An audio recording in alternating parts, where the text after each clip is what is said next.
the Senate on Wednesday taking the House's version of the budget for the upcoming fiscal year and making its changes. Tell us some of the highlights of what the Senate has done with the budget for next year. Yeah, it was great to get the budget passed and sent back over to the House with some of the changes and priorities of state senators. One of the changes that we had made to the governor's recommendation in the Senate is we added $50 million for elementary and secondary education to the foundation formula. We also added around $12 million more than the House version for transportation related to elementary and secondary education. Some of the other highlights would include $33.5 million to A+ Schools program, as well as $1 million more into the Bright Fights Scholarship program. We've definitely prioritized our senior citizens, those most vulnerable, and education needs in the Senate version of the budget. Now, as far as the budget process goes, it will go to conference where the conferees from the House and the Senate will go through the details and try and compromise on those differences between those two bills.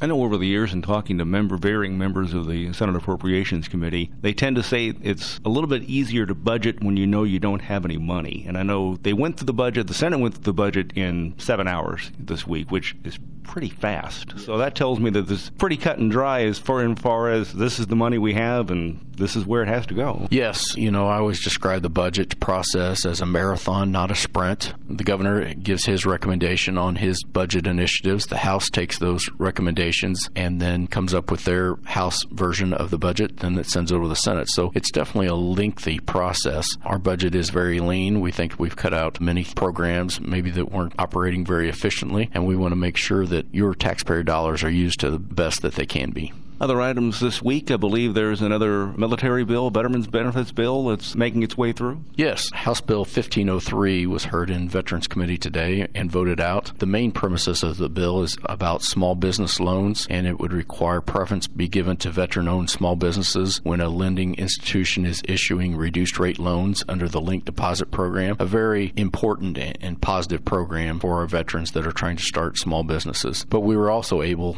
to add a few other bills into an omnibus veterans bill. One of them is just House Bill 1469, which is just some wording changes as far as what the state's military force should be called. We also added Senate Bill 881 onto this bill relating to some special license plates for veterans. And then we also added House Bill 1552, which is a bill that we had heard from Representative Neely regarding professional licensure applications of military spouses. Many times, I have Whiteman Air Force in my district, and many times we have military spouses that come in for 2 years with their spouse that is in the Air Force, and they might be a nurse or CPA or cosmetologist, and we want to make sure that that spouse is able to renew their license and transfer that license over the state of Missouri in a very timely fashion. What House Bill 1552 does that we were able to add on to House Bill 1503, it just basically puts a priority on making sure that those licensure applications of military spouses go through quickly and are put at the front of the line so they can quickly access their licensure from a different state.